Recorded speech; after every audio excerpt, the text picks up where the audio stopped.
Hey, Gabriel Blake. Hey, Gabriel Jose. Where are we today? We are home in our respective homes I in like San that. Francisco.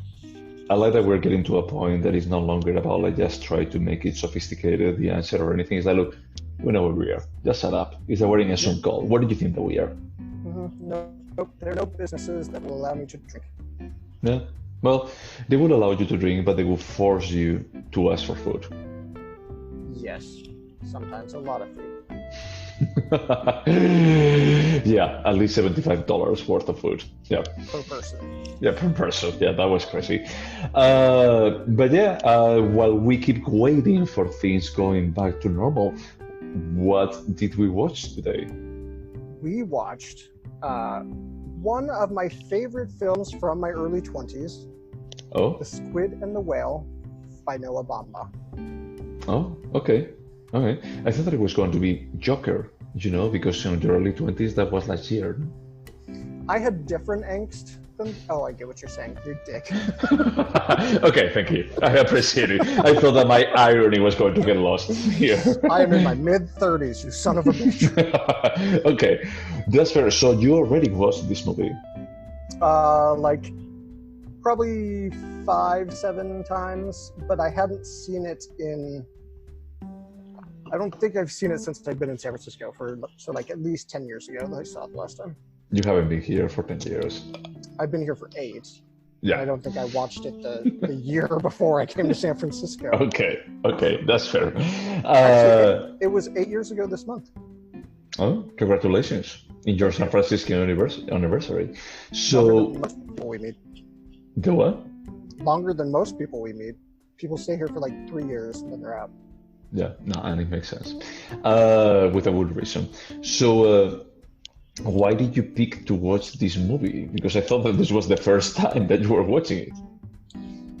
So I really like the films of Noah Baumbach, and he just had major commercial, I don't know if it was commercial success, but with, is it called A Marriage Story? Yeah, Marriage Story. He kind of jumped into the mainstream all of a sudden, but he's always made these very, what I feel are sincere, humorous, but also like painful films about family relationships that I have found interesting, and I liked his style. I think it's super intelligent. So part of me wanted to rewatch this film again, and part of me wanted to introduce you to this movie that I identified with so much about my own broken family. Yeah, and I really appreciate it, because the thing when they were talking about, I think that the mother says that everyone gets a divorce, is that just, it's normal, it's the American way. Is that for me, it's true that just one of my friends got his parents divorced before I went to college. And when I went to college, only one of my close friends, their parents got divorced. It's like in Spain, it's like the other way around. It's like it's not that common. It's like maybe nowadays it's something different. But it's pretty clear that this guy is a master of divorce. It's a marriage story, and this is it's a genre. It's like I told you that it's like with my other group of friends, and I'm sorry to break it to you once again that I have other group of friends. I know, man. I know. I have like some kind of, I don't know, like joy about like breaking the bubble You can at recurrently. least pretend for a minute. Oh, no. I don't have any other friends. No, you're the only one. You're my special friend. But no, with this group of friends from Spain that we watch terrible movies.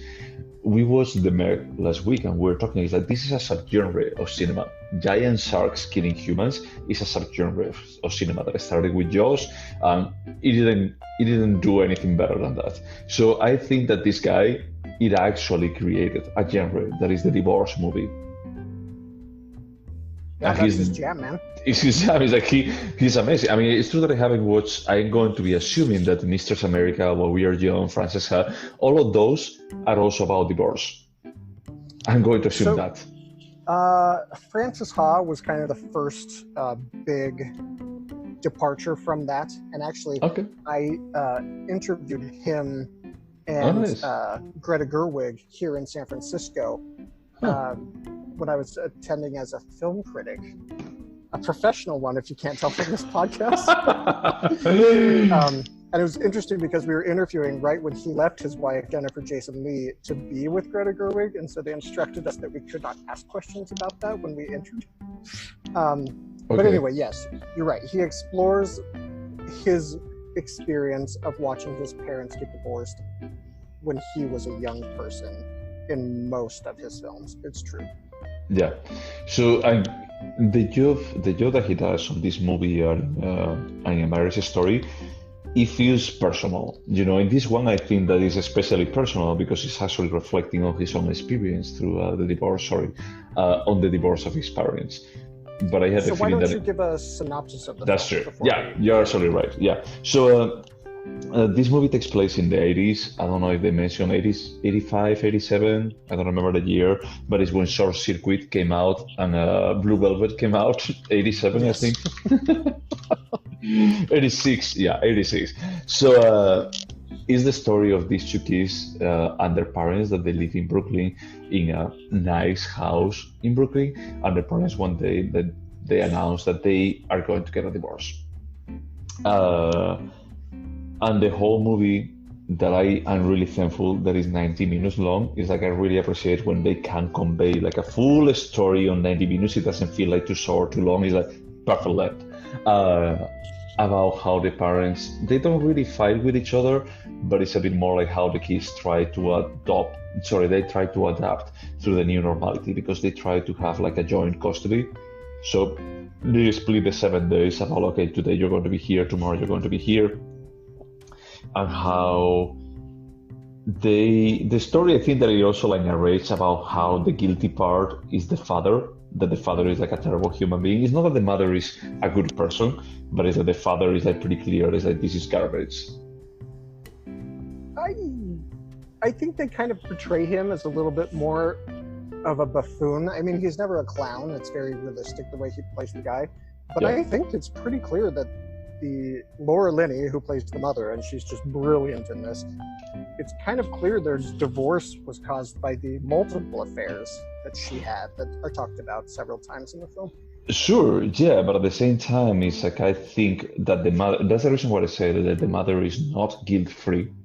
Is if she knew that this was not working, she should have actually have breaking up. And I think that it's a bit more of she wanted to find a man that it was interesting. And I don't remember where were they living when they meet up, that they mentioned it, but it's basically somewhere in Middle America, like Ohio or something. Yeah, and she was saying that, look, I married your father because there was no one like your father. Absolutely no one. He was like the smartest guy, and before like just marrying him, I had an affair with the librarian because he knew about books. It's like he was smart enough for me to actually just get aroused. And it's like it's true that it's a woman that she feels aroused by the perspective of someone smarter to her. But now that she is smarter, that she becomes like a writer and she gets published, and they never read anything by her. But it's like we assume that she has something interesting to say, is that she actually just flips into, okay, I want a bimbo, and she ends up like just dating Alec Baldwin. That's not Alex, but Alec. Oh, yeah. One of the Baldwins. One of the Baldwins. One of the Baldwins. One of them that is not Alec. Yeah. Whichever was available. So it should be noted that Jeff, it's not Jeff Bridges. Daniels. Jeff Daniels. That's his name. Yeah. Well, I mean, there is a Jeff Daniels that he also acted on this movie. So he's friends with Aaron Sorkin, by the way. Oh God! Don't even put that into that conversation. So he achieved some sort of intellectual and literary success by publishing several books early on in his career, and now basically nobody's interested in him, so he plays a professor at a college. Yeah, that's true. And he actually teaches Anna Paquin, who becomes his love interest post-divorce. Yep. I don't know if you've seen Fly Away Home. No, I don't think so. It was a movie based on a true story about a Canadian family who adopted these young goslings, and they built these airplanes to fly the goslings out. Oh, yeah, that's true. Was that Anna Paquin? It was Anna Paquin, and Jeff Daniels plays her father in that movie. So there's this added kind of incestuous twist, a nod at least to this It's very uncomfortable for most Holy people. shit. Yeah, I remember that movie. I never watched it, but actually that kind of uncomfortness that some scenes try to make on the screen, like the young kid drinking, like drinking beer, is that they never address it. It's like, hey, your young kid that is like 9, 10 years old is drinking, and you're ignoring the fact that is like, I would expect that a marriage that is like just falling apart, they would try to blame on each other, that's not okay. A 9-year-old shouldn't be drinking alcohol. They never address that, you know? Yeah. I don't think they knew. I think he was just trying to process this divorce, and he was acting out in multiple disgusting ways. Sure. I mean, I understand like the kind of reactions that they have, like for example, the older kid, what is his name? That he always play Jesse the role, Eisenberg. Jesse Eisenberg, that is like, okay, you are playing yourself on this, when he actually just go and plagiarize a Pink Floyd. That is also like a point that is like, are you telling me that no one in the audience ever heard Pink Floyd? And they were like just surprised because someone should say like, that's Pink Floyd. So, But Jeff Daniels. Oh, sorry. Go ahead. no, what I was going to say is like all these kind of awkward feelings that you can get about like watching the movie made me think of Todd Solondz, Of what? of Todd Solondz. I always Todd miss- Solondz. Yeah. Yeah, it makes me feel about like this kind of middle high class America, like just being terrible. Yeah. It's not only, I think the Marriage Story, for example, I think the Marriage Story may be a superior divorce movie, because they are like a bit more like just focused scenes about them fighting with each other. But I think that this is a better representation of dystopia, middle high America. Yep, I can see that. So he is kind of a failed writer. She's kind of an up-and-coming writer. She even has a piece in the New York Times. In the New Yorker. New Yorker get published, which is it's a big freaking deal. You can't just get into that. And then they basically split, and it's not so much about the conflict between the ex-spouses. It's really watching these two kids try and process when Jesse Eisenberg, the older one, is very much his father's disciple and worships him, and the younger one, I can only remember Pickle. What was his real name? No, it was Hank. No, it was Frank. Frank. Frank is also experiencing his own sexual awakening and trying to process this divorce as a mommy's boy. And then what I think is interesting about this movie is watching them try and deal with it and seeing the shitty things that the parents do, not to each other, but to the children, which resonated exactly with my own parents' divorce. Like, exactly. And my parents got divorced when I was about 12. Gotcha. So you were in between both ages. You were not the Eisenberg yet, but you were no longer a wet line. You had already masturbated at that point, probably. I had not. I didn't start masturbating until I was 13, 14, somewhere in there. That's such a weird data point. You're welcome, Jessica, living. my sister who's listening to this. That's what I was going to say. That's such a weird tidbit of information to drop on this. Okay, but I think that your mileage on this movie may vary depending if your parents were through a divorce and you can relate to that experience or not. Because for me, it was a bit more like, well, I'm not American and my parents didn't go through a divorce, so I mean, I cannot relate directly to the experience, but I can actually appreciate what you're displaying here. But for me, the parent, Jeff Daniels, felt a caricature. It felt a bit more like, it felt like, okay, the mother has some problems, she had affairs, she had multiple affairs, and probably her way of attaching herself into other human beings is because they are smarter, because there are some kind of daddy issues, and then it actually turns upside down. That is like, oh, now I'm the smart one, so now I need to find the bimbos. And that's the reason why he goes with the tennis teacher. So it's like, okay, she has her good share of problems, but at the same time, it's like everything on the father that they display is like, holy shit, you are bad. You're like, just as a human being, you fail. I mean, there is nothing positive that you can bring here. Yeah, he's a total narcissist. Like Okay. to the point where when he can't bully his kids into caring for him, he uses their empathy. He like becomes pathetic. It's really she's an awful character. But also the same switch that you noticed with Laura Linney's character happens with him because Laura Linney wasn't exactly the intellectual when they got together, and then he goes after his super brainy kiss-ass student Anna Paquin, who then moves into his new home, and both Jesse Eisenberg and Jeff Daniels are in love with him. It's just Well, and that makes sense. That part makes sense because that basically you have been grooming Jesse Eisenberg character for just becoming you. Is that he doesn't have like a critical perspective over life. Is that he's just you. He's like the younger version of you. And the problem is that he's an influential teenager, so he's going to be like doing whatever the role models that he has in his life are doing. I would say that too. I would agree to an extent, except Jeff Daniels actually read the books they discussed. Jesse Eisenberg didn't read them. He just parrots what his father says and pretends. So much so that when he gets his first girlfriend, he criticizes what she's reading and says, "You should read Kafka." So she does and wants to discuss it, and it's clear that she's never read it. I love that sentence. I had to say that I love the Metamorphosis, but it's the only book that I read by Kafka. I actually watched The Trial that is directed by Orson Welles, and I felt like, what the fuck is going on here? But with the Metamorphosis, I love when they actually say, when Jesse Eisenberg is like, it's so Kafkaesque. He said, well, and the girlfriend is like, well, it was written by Kafka. So yeah, I mean, sure that's a given. That is Kafkaesque. Fun fact, a little deviation. Did you know Michael Haneke directed a film adaptation of a Kafka book that stars the guy from, he died of cancer, but he starred in The Lives of Others, Ulrich Mew? Oh, the agent? The KJBS. Oh, gotcha. No, I don't know.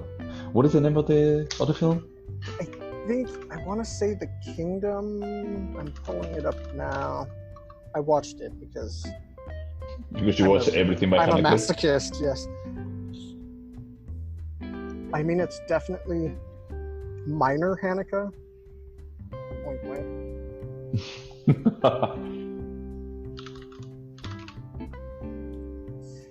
Damn it, where is it? Well, it's not the castle, no? Yeah, it's castle. The castle. It's the castle. The Kafka. The kingdom. Yep. And it's Ulrich Muhe. Yeah, I don't know how to pronounce German names. They all sound the same to me. Oh, actually, yeah. Ulrich Muhe was also the father in Funny Games. Yep. That's true. Huh, okay. I've forgotten that. So, I'm because I love this film, I hadn't seen it in quite a while, so I was interested to see my own interaction or reaction, I guess, to this film. I didn't like it as much as I did as an angsty 23-year-old, but I think this is a really good movie. Yeah. So I have a question for you. We have discussed like multiple times about these post-2000 movies that they try to be set in the 80s or 90s. You know, that is like a time that most of the audience were alive in. So how did you feel about the portrayal of the 80s on this movie? And I know that you were not alive by then. No, I was born in 97. I never really focused on it being the 80s. If you compare it to like The Lost Boys, they don't bother with cultural references really. I mean, one of the funniest scenes is when Jesse Eisenberg feels bad that his newly divorced dad is alone, so he invites Jeff Daniels on a date with his girlfriend, and they said, "Oh, do you want to come to the movies? We're going to see this movie." And he's like, "Let's go see Blue Velvet. It's more interesting." And then you see them sitting in the theater watching Blue Velvet, and they're just horrified. They were going to watch Short Circuit, that is like the classic 80s adventure, family-friendly movie. Is that what it was? Yeah, and they went to watch exactly the opposite. That is like, no. I heard that Devil Needs has a new movie. Let's go watch that, because intellectually it's going to be superior. Is Isabella Rossellini without her shirt on, just like, Just howling in existential misery. That is genius. That is a smart joke. I loved it. No, I mean it's a smart joke, but it just helps to build more and more about like how terrible of a human being Jeff Daniels' character is. That is a look, you only think about yourself. You only want to be displayed in front of the wall as a smart person. And that's the reason why Jesse Eisenberg keeps asking the mother, is like, oh, you're leaving Dad because he's no longer published. He said, No, because he's an asinine narcissist. That's why. And he actually just told you that. That's ridiculous. But I think to that point though, you asked about this being a genre of divorce and how you can't exactly relate. This is about divorce, obviously, but I think the bigger, more timeless story is children who are coming of age, who come to accept their parents as human beings and not as the perfect creatures they think they are. And everyone can relate to that. Yeah, and actually just learning to how, because at the end is that the title of the movie comes to actually represent about like just removing your bias that you have about like just looking up into one of them and just analyzing what was important, who was there in your life. And one of the most rewarding journeys of the film is Jesse Eisenberg's a fucking dick. He is his dad's mini-me. Yep. And he hates his mom for none of the right reasons. None of them are right. Well, because the father talking, you need to hate your mom. Yeah, but his evolution as a character is he finally comes to realize, thanks to a therapist, how big of a part his mom has played in his life and how much love she's shown him, and that his dad's not exactly this perfect genius that he thinks he is. And that's like, okay, he is maturing and becoming an adult. Yeah, and that's the only problem that I actually have with this movie, because in a Marvel's story, everything feels ambiguous. Just FYI, I haven't seen that movie. Oh, sorry. Yeah, sorry. So if the problem that I have with this movie is that the movie actually takes sides. Is that the script actually takes sides. It's like, it's true that the mother did some terrible stuff, but she still remained in the marriage. She actually tried to make things work. And she actually always, through the whole process, she gave love to their kids. Now, actually the father just abandoned his younger kid. He didn't go to pick him up just for giving a talk to 10 people in college. It's like, everything about the father is terrible. Everything about the mother is great, except that she had affairs. That's the only part that I have like a bit of a problem with this movie. That is like, look, you could have made this better if you made the characters a bit more ambiguous, or it's like just make them equally terrible. But it's like, no, you are preparing me for the kind of evolution that the older kid is going to have. That is like, yeah, the mother wasn't that bad. It's like, true. I already know that because the father is so terrible that the mother is an angel. Well, maybe this is Noah Baumbach's apology to his mother for the way he behaved as a teenager. Maybe he didn't go through the full trip, maybe he only was like just a mini-me for his soul, like just younger kind of existence. There are plenty of jabs at the mom. There's a moment where they gathered the family for a family conference, and they're sitting there waiting for the mom, and the mom walks into the room from the bathroom, and Jesse Eisenberg complains about how bad it smells. Look, sorry, honey. Yeah, but that's the thing, is like everything that's the only problem that I have, is that the script is like from the beginning trying to make me feel better about the man, even when there is like the revelations about like your mother had affairs. That is the problem that I have with this scene is not about like the mother had affairs while they were married. The problem that I have is like the father telling the kid that he shouldn't. Yeah, because and that's the brutality of divorce that I can identify with. Like, I went through both of my parents saying things that they should not have said to a 12-year-old child of divorce, that I was like, this is so close to reality that it's uncomfortable. Yeah, but the thing is that the mother doesn't do it. The mother even has like this moment when she breaks down crying, after just meeting up with Jeff Daniels on the stairs of the house, and he said, "Oh, you call my father?" It's like, "Yeah, I still like him." It's like, and there is this conversation when he leaves, and she starts breaking down and crying. Is that scene is hard to watch because it almost feels like at that point she would have taken him back. So not that your reading is invalid, but for me, it was like she finally is standing up for herself and becoming the person she wanted to be, somebody that she put on pause for her husband and her family. And I just feel like she was so sure of the decision she was making. She even kind of pulled back from her children in order to assert, this is who I am as a human. You can like it, you can not like it.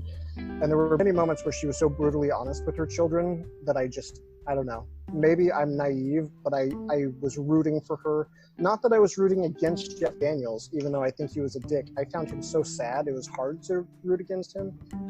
Okay, I'm not going to be like giving away anything else from the marriage story. Just watch it. Or maybe I will actually just pick it in some weeks. Don't watch it. I will pick it, or you can pick it. You can just put it on the list. The reason why I haven't watched that movie is because of this and Margot at the Wedding? That's a film yeah. that stars Nicole Kidman. He is so good at talking about divorce that it makes me uncomfortable. And I was like, I can't watch another Noah Baumbach film about divorce and feel sad. Like, I can't. I mean, I will watch it at some point, but that's why I haven't watched it up until this point.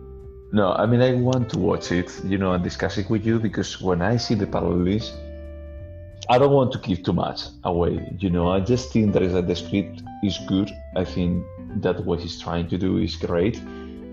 I wish that there was a bit more of a moral ambiguity, without like taking sides. Because when there is a divorce, it's true that there are going to be sides, but that doesn't mean that one side is right and the other one is wrong. And in this movie, I feel like of coming from a country that is more emotionally intelligent than Americans, because fair enough. In American divorces, there's one bad guy and one good guy, and that's the way it is. Okay, no, that's completely fair. Is that for me, I was expecting to see something a bit more balanced, more like Kramer versus Kramer. Did you watch the movie? I did, and I'm trying to think because I hate Meryl Streep for that role. She was a fucking bitch. She abandoned her kids. Okay, so the mother was terrible there. That's all I remember from that movie. I was like, how could she do that? I mean, to be completely fair, even on this movie, is that when the mother leaves the young kid waiting for Jeff Daniels, is that the mother still leaves the kid. Let's not forget that. It's true that Jeff Daniels chooses to do something else instead of go picking his kid, but the mother still lives. So, overall, well, do you have more to say about the movie? I don't want to jump to ratings, but I've been so curious about what you thought about this film in general. Well, I liked it. I liked it quite a bit. I found it really entertaining. I think that it could have been like more elevated, but I think that it's a solid film. It's like I had like an hour and a half, once again, perfect length for this film, an hour and a half of entertainment. I would recommend this film. I think the only part that I felt like, okay, you really want to tell me that this is about you, is like it felt weird seeing Jeff Daniels and Jesse Eisenberg, that they're like actors that I'm used to seeing other roles, recording something in the 2000s about the 80s. That it felt like, okay, this is truly like trying really hard to be in the 80s. Not really hard, but it's like, okay, they're like just mentioning a lot of tennis players, a lot of movies, a lot of books that they were popular back then. So they try to make really obvious that it's about himself.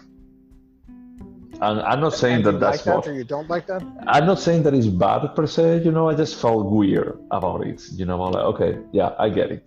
It's fine. It's fine. Let's just get this out of the way and just keep moving with the story. So I like it. I would recommend it. I think that from an aesthetic perspective, it's okay, but it's like one of these movies that is a bit more about the dialogues, and a bit more like about the acting, more than actually anything aesthetic about it. So actually, what I was telling you before we started recording the podcast is that the main producer is Wes Anderson. And it's true that some of the interactions that they have, some of the dialogues that they have, it reminds me of Wes Anderson. And I assume that Noah Baumbach is actually friends with, I didn't read anything else, but I assume that he's friends with, Noah Baumbach is friends with Wes Anderson because he was one of the writers of the Fantastic Mr. Fox. Yeah, it makes sense. Yeah. Maybe if they're not friends, they're at least close enough with each other. Yeah, and that actually reminds me, I didn't read the whole review of the New York Times, but it started. Did you read it? I did. I love the opening sentence that is like, well, this is one of these indie films that is based on the idea that we all had a snowflake, really distinctive, terrible teenager lives. What There did is a what did Tolstoy say? All happy families are happy alike. All unhappy families are unhappy in their own unique way. exactly. Something like that. Yeah.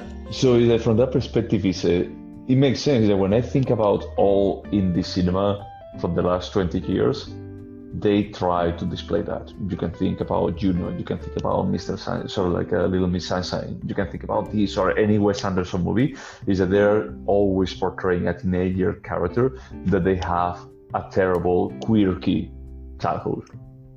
But to be fair, this is one of the first. This came out in 2005. And yeah, I think this sort of film started a trend that showed more superficial films like Juno.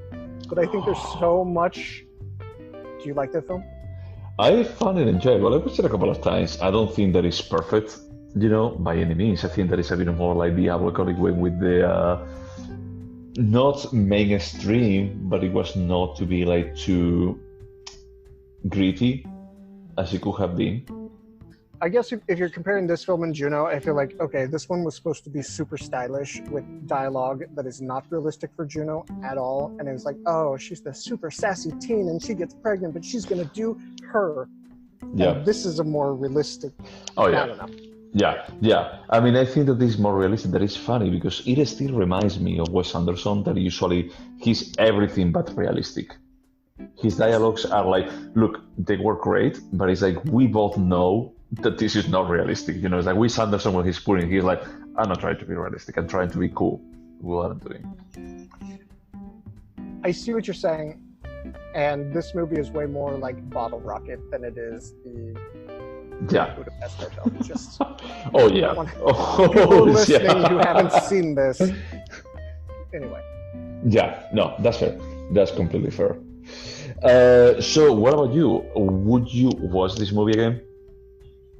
100%. I would force this movie down people's throats, which I have. And, do you think that it's aesthetically pleasing? So I was actually paying attention to that. The fact that he almost exclusively used hand cams, I found was interesting. Like there's almost no static shots. So I think there were some, maybe not bold, but there were some strong direction choices made. Sorry, like for example, give me an example. I'm curious about that. Like I was paying attention to like when Frank runs down the stairs and it's looking up at him and it's clearly a camera held by hand and it's a close up on his feet, but also includes his face. It's these little things that I just felt like the film was always moving, and a director that was a little bit lazier would have had a lot of steady shots. Because like you said, so much of it is based off dialogue that it should have been these steady cams. I don't know. The fact that the camera was always moving, I found it engaging and interesting and different. It felt different watching it than the other things we've watched recently. That's interesting because it's true that there is a lot of hand cam, but I don't get the frenzies. Is that the word? The frantic feeling of a hand cam. It's a bit more like, okay, I have a hand cam, but I'm like just pointing to you, to your face. Yeah, I mean, it's not like Wreck, but yeah. But I just felt like it made me feel like it was a more intimate, like I was almost there. Okay. Sounding pretentious, but there is something to the direction that I found endearing this time. But again, like I said, this is one of my favorite films from when I was like 20, 25, so I'm biased. So Magnolia was not out yet? I said one of my favorite films, not my all-time favorite film of all time. Okay, fair enough. Oh no, man, I mean, from the directing part, I felt like it was functional. I never felt like anything like too special or anything. I felt like, yeah, I get it. I mean, it's what you're trying to do. I get the part about like just being a hand cam. I never felt like it was used to its full extent. It's one of those movies, is that there are movies like, for example, we're talking about The Fall. Is like, okay, The Fall, the strength is not the script. The strength is actually the beautiful shots that they do, the kind of different locations that they use. Here, for me, the strength was the acting and the script. And it's hard for me to separate, I think, direction from the script because it's just him. This movie is all him, and I like the movie, so maybe.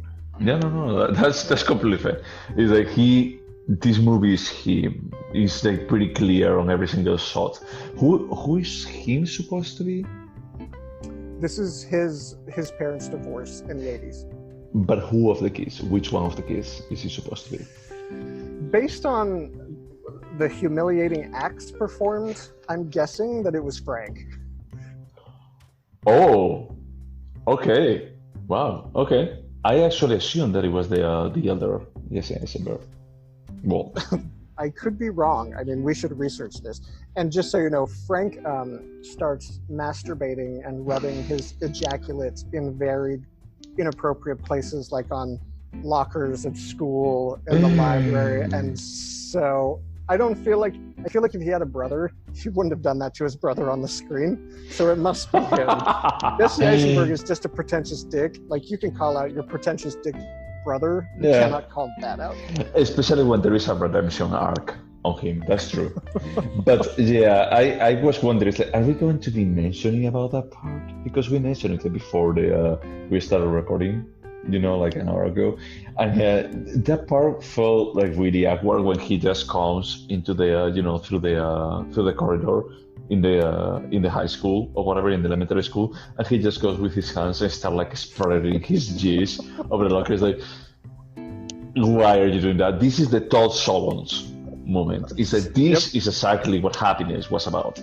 And when they but now is that you actually jump into Wes Anderson when they call the parents and the father is in complete denial. It's like, well, we got him masturbating the other day and we found his G's in the library, and then we found why did you think that it was him? So maybe it was someone else. He said, well, the also someone jerking off around and spreading his G's. It's pretty slow. It's like, but it's not impossible. There may be more people out there. Says, I'm sure it happens more often than we think. And Laura Linney's like, have you ever done something like this? I hated that scene about like, holy shit, this is not realistic, but sure. And this is like the kind of Wes Anderson bullshit that he would play. Well, I'm happy that you liked it. I liked it a lot. Seventh watching. Yeah, so I should score first. It was my pick, so you score first. So my score is 7.5. I like it. So I was going to say that it's like I liked it a lot, but as I was telling you, it's like I think that for a movie that is mainstreamed is the script, it could have been a bit more nuanced. It could have been a bit more like, okay, I don't want you to take sides. But at the same time, it's like, it's not the purpose of the movie. The movie was not, it was trying to be autobiographical. And I'm pretty sure that the mother was the winner's side. So he was trying to portray that. But it's like, I would have liked more a movie that it tried to not take sides on this situation. But what if that is the autobiographical story of what happened, and his dad is a dick and he learned to love his mom? No, and it's absolutely fine, but it's that they actually don't reinforce so much about all the affairs that the mother had, because there are a couple of comments of the mother that she does even to the kids about like, well, I also had this affair, and then I had this affair, and then I did. Is that don't share that? Is that you are actually just telling me that the mother is also a terrible human being? Just say that part. It's fine. It's like, it's not adding anything. You want me to just think it's like the mother is the good guy in this case. There is no value. But again, I think that's the point, is that our parents, everyone's parents, they are good, and there are parts that are not great. And this movie is about embracing your parent for who they are, and maybe you misjudge them. Yeah. No, and I think that it does. I mean, I think that the final scene with the squid and the whale, when he actually gets to the connection about like, my mother was always there for me and she always loved me, when my father was like this kind of narcissistic, onanistic just figure in my life. He's like, I get it, and I like it. That's the reason why it's like, I think that it's a 7.5. I will recommend it. I will watch it again. Well, my score is, as is now the pattern, half point higher than yours. I give it an 8. Okay, that's interesting. I love this movie. I've seen it multiple times. I would watch it again. I would tell people to watch it. I just think it's a much better than average film. And it stood the test of time for me. This came out 15 years ago, I think. So, That's cool. pretty sure I bought this movie at a Blockbuster going out of business. So I have the feeling that because when I moved here, there were no longer Blockbusters, but I had a feeling that Blockbusters has always been going out of business since they opened, since day one. But yeah, so next time it's my pick, and we're going to watch Cinema Paradiso, the 1988 classic by Giuseppe Tornatore. Looking forward to it. Oh yeah, yeah, and I watched this like many times, so I'm like really curious to hear your opinion about it. And as a side note, in the last podcast, we did agree to watch Erotic Mail.